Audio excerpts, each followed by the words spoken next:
Oi boys, welcome back to another video on the channel. We are back with some tips and predictions for round 12 Indigenous round, and we've got some interesting games to take a look at today. Before we get to them though, let's take a look at how we did last week. We ended up getting 5 out of 8 correct tips. In terms of like red carpets, we have 2, and it's from unlikely teams. The Roosters and the Panthers did go down.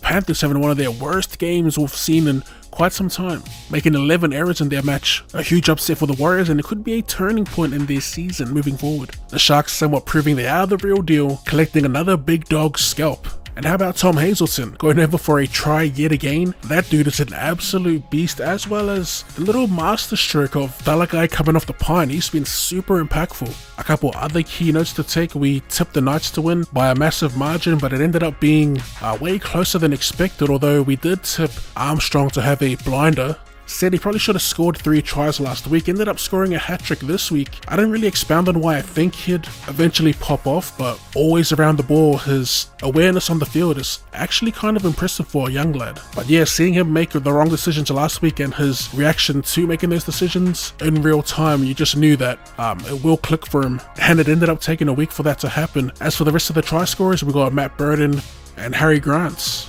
A pretty bad week in terms of try scores, but we ended up with the 5 correct picks. We'll take that. Again, that's what we're here for.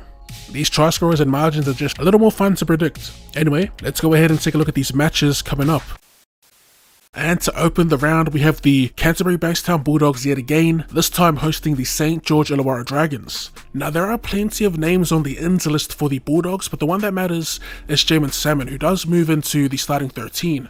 Josh Curran drops to the bench, and Boasa Fa'amausili drops out of the 17. And on the side of the Dragons, Luciano Leilua does make his way back onto the pine for the Red V, with veteran Ben Murdoch-Masila dropping out. As for my pick, I will be taking the Red V coming off a bye. A bit unlucky for the Bulldogs, who played the Raiders last week fresh off a bye. I don't know, I guess I expected more from the Bulldogs, but they just looked a little heavy, if that makes sense, like they couldn't go the distance.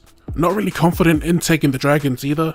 They haven't won at a core stadium since 2019. They've also been super inconsistent this year, as have the Bulldogs. This match in general is a bit of a coin toss, if I'm being honest. And I'm going to lay my pick with the well-rested side. That's the Dragons 1-12, and for our try scorer, we got Zach Lomax. The first of 2 for Friday, we have the North Queensland Cowboys hosting the West's Tigers. This being played at Queensland Country Bank Stadium, of course. Now for the home side, there are no changes, and for the visitors, there are 3 players missing from last week's team. Both centres. So stupid. Brett Naden and Justin Olam. They copped suspensions, so they got some new centres in there. I believe it's their first matches of the year too, with Declan Casey and Josh Falladay. They also get a big boost to the forward pack with Isaiah Papali'i making his return, so he slots back into the second row. Matamoa playing lock, and Asuke Power drops out of the 17. The Cowboys, they just haven't looked anywhere near their best. They did win last week, but still, they're looking pretty lethargic. As for the Tigers, only 2 wins this season, but in a lot of their losses, they've actually looked decent. They just keep shooting themselves in the foot. As for their recent history, they did play twice last season. They smashed each other twice. So the Tigers, this round last year, beat the Cowboys 66-18, and later on, in round 18, the Cowboys dusted them 74 points to 0. As for my pick, I'm going to take the lethargic home side in this one.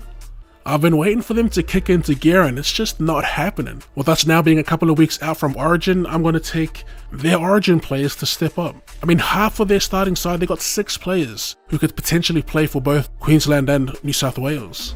I'm on them for a big win, so 13 plus. And we're jumping on Val Holmes again. I don't think he's saluted every time we've picked him, actually costing my fantasy team, but here's hoping he pops off for us this round. And the Friday headliner, we have the Manly-Warringah Sea Eagles hosting the Melbourne Storm at 4 Pines Park.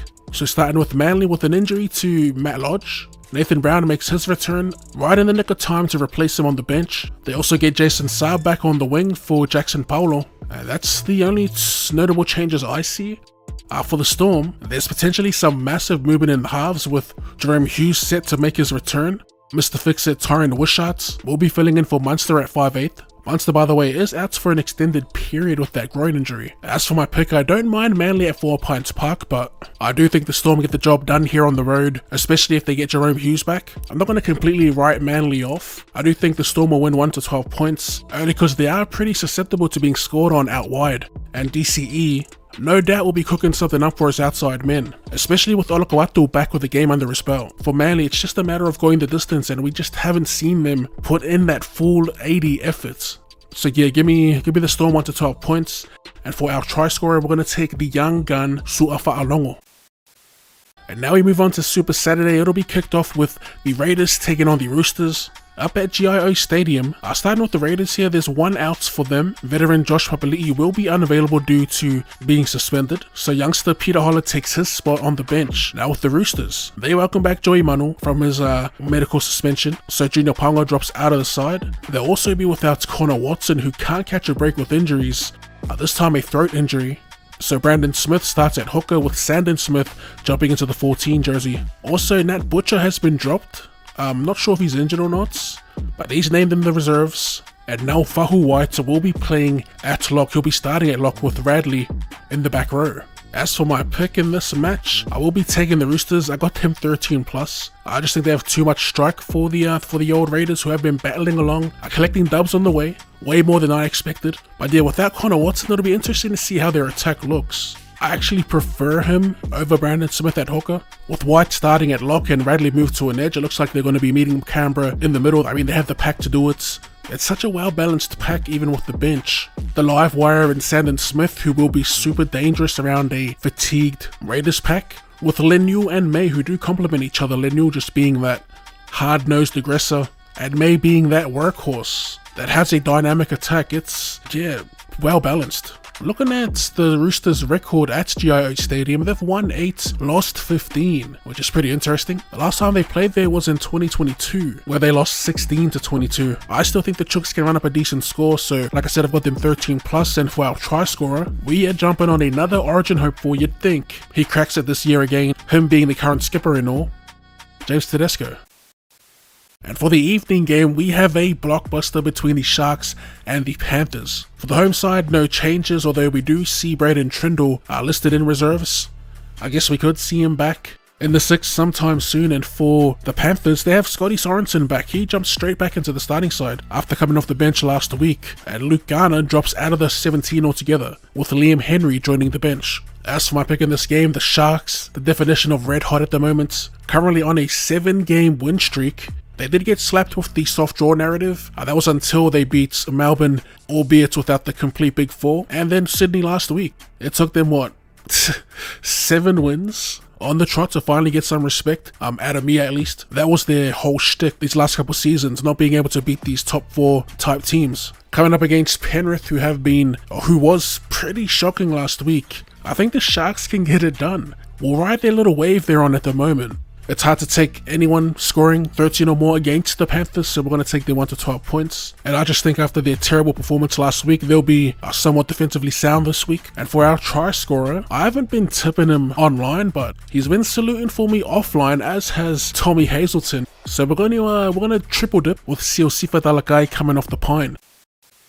And Saturday's main event, we have the South Sydney Rabbitohs hosting the Parramatta Eels at Accor Stadium. Now, there is plenty happening on the side of the Bunnies. There's a bit of a shake-up in the spine with Whiten moving infield, set to play at 5'8", with Walker moving to the other side of the field to replace Dion Teaupa, who's now 18th man. They've also dropped Isaac Duitabo Thompson, and the new centres will be Tane Milne and Michael Chikam. And lastly, Keon moves into the middle to play lock, with Favili dropping to the bench. For Parramatta, 1 in, that is Ryan Madison. He joins the second row with Cartwright moving to the bench. As for my pick in this match, newly coached Parramatta side, the superstar coach Trent Barrett gets another crack. So with that in mind, give me the Bunnies. Give me the Bunnies by 13+. No, that's not the reason, but I do like the shake up in the halves. With Latrell warming back as well. I mean, it's a pretty damn good spine on paper. Damien Cook, Jack Whiten, Cody Walker, and Latrell Mitchell. That spine alone should win you some games. At the moment, they've only won once, which is insane to me. And yeah, I'm taking the Bunnies on the strength of that spine. For a try scorer, give me Jack Whiten closer to the action. There's bound to be a few show and goes. And kicking off the Sunday session of football, we have the Broncos hosting the Titans at Suncorp Stadium. For the home side, a couple of staples return of the Reece Walsh and Billy Walters, so Cobbo goes from fullback to the centres, whilst the rookie Josiah Karapani remains in the side for the injured Agotoni Stags, another superstar out. As for Walters, he slots back into the number 9, Smoothie goes to the bench, and Blake Moser drops out. As for my pick, I'm going to keep it short and sweet with the Broncos. I've basically gone 13 plus with Reece Walsh when they come up against, I guess, quote unquote lesser opponents. No disrespect to the Titans, I do think the Broncos will run up a decent score on them, so I'm taking them 13 plus, and I'm also jumping on Reece Walsh again for the 100th time this season. And to put a cap on Indigenous around, we have the Warriors hosting the Dolphins at Go Media Stadium. Looking at ins and outs for the Warriors, they welcome back a trio of players with Rocco Berry jumping back into the centres, Maratza Niokore off the bench, and Freddie Lussick will be replacing Wade Egan, who's out with another failed HIA. That's an insane amount. Might be time for some serious talks with Wade Egan. For the Finns, speaking of HIAs, they welcome back Max Plath, straight back starting at lock for Kenny Bromwich, who has dropped to the bench, and Kurt Donahue falls out of the 17. As for my pick in this match, I typically like the Warriors at home, although it isn't or hasn't been a fortress for them, and it's kind of tough for me to take them with both Sean Johnson and now Wade Egan missing. I do see the C next to Mitch Barnett, which is pretty dope. How long has he been the captain, or has he been captain before? Well earned in my opinion, as I think he's been one of their best signings since coming over. Other than bloody Funor Blake, of course. But yeah, I digress. My tip in this match, jeez, I think I want to take Wayne Bennett's boys. Like I said, no SJ and now no Wade Egan, who gets a lot going for them with his manipulation around the ruck. I'll take the Finns 1 to 12 points, and to score a meat pie, we're going to jump on Herbie Farnworth. And that about wraps up my tips for round 12 Indigenous round. As per usual, if you have any tips and predictions of your own, try scores and whatnot, let us know in the comment section down below. Until next time, as always, if you did enjoy that, be sure to run straight to the like button for more rugby league related content or more content in general. Go ahead and drop your boy a cheeky sub. Thanks for tuning in, and I'll see you later.